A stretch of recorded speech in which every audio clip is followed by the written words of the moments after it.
একই রাতে দুটি মন্দিরে চুরি, আতঙ্কে এলাকাবাসী। গৃহস্থ বাড়ি নয়, এবারে চোরেদের হাতে পড়ল মন্দিরে।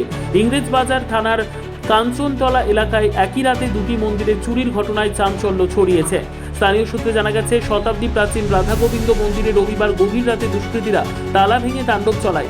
চোরেরা রাধা গোবিন্দের সোনা চাঁদির অলংকার ও দানপত্রের টাকা নিয়ে চম্পট দেয়। সোমবার সকালে গ্রামবাসীরা মন্দিরে এসে দরজা ভাঙা ও মূর্তির অলংকার উধাও দেখতে পান। খবর দেওয়া হয় লুকোচুরি পুলিশ ফাঁড়িতে। পুলিশ ঘটনাস্থলে গিয়ে তদন্ত শুরু করেছে এবং আশেপাশের সিসিটিভি ফুটেজ খতিয়ে দেখা হচ্ছে।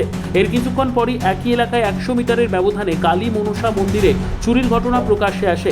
সোমবার সকালে পুজো করতে এসে স্থানীয়রা দেখতে পান মন্দিরের তালা ভাঙা ও দেবীর অলংকার উধাও। মন্দির কমিটির সদস্যদের দাবি, বেশ কিছুদিন ধরে অপরিচিত মহিলা ও পুরুষরা মধু বিক্রির অজুহাতে এলাকায় ঘোরাঘুরি করছিলেন। তাদের বিরুদ্ধে সন্দেহ প্রকাশ করা হয়েছে। একই রাতে দুটি মন্দিরে চুরির ঘটনায় আতঙ্কে স্থানীয় বাসিন্দারা। পুলিশ ঘটনার তদন্ত শুরু করেছে।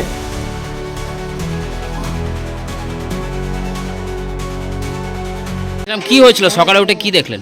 সকালে উঠে যখন আমার মা মন্দিরটা খোলে, তো মা তো এমনি খালি চোখে বুঝতে পারিনি যে তালাটা ভেঙে ফেলা হয়েছে। মা বলেছে আমাকে গিয়ে যে তালাটা খোলা। আমি ফের বললাম মাকে কি নিয়েছে, মা বললো যে না নেয়নি। খালি চোখে বুঝতে পারি না, মা তো চোখে একটু সামান্য কম দেখে। পৈতেটা থাকে হাতে, পৈতেটাও মানে এলোমেলো হয়ে আছে। তারপরে ও লক্ষ্য করে এক এক করে যে সে সব জিনিসগুলো নাই। চাঁদি সোনার যে চিক ছিল, মানটিকলি ছিল, হাতের ব্রেসলেট ছিল, এমনকি পায়ের নুপুর এবং গলার যে সীতাহার ছিল, সে সম্পূর্ণ সবটাই নিয়ে নিয়েছে। মোটামুটি কত লক্ষ টাকা হবে অনুমান? লক্ষ না, তবে 1000-15 মতো বা 20 এরকম হতে পারে। মানে সোনার ছিল তো। কি চাইছেন আপনারা? আমি পুলিশকে এখন জানাবো যাতে জিনিসগুলো উদ্ধার করার যে কাজে সহযোগিতা করে। আমি সকালবেলা আমার এলাকার বাসির মাধ্যমে আমি জানতে পারলাম আমাদের বহু প্রাচীন মন্দির খড়ি মন্দির থেকে নাকি সব সোনা গয়না এগুলো কেউ বা কারা চুরি করে নিয়ে গেছে।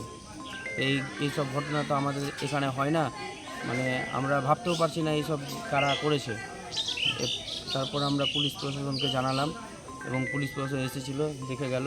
তারা বলল তারা তদন্ত করবে এবং যারা এই কাজ করেছে তাদের ধরে দৃষ্টান্তমূলক একটা শাস্তির ব্যবস্থা করবে। ব্যুরো রিপোর্ট, উত্তর বাংলা সংবাদ।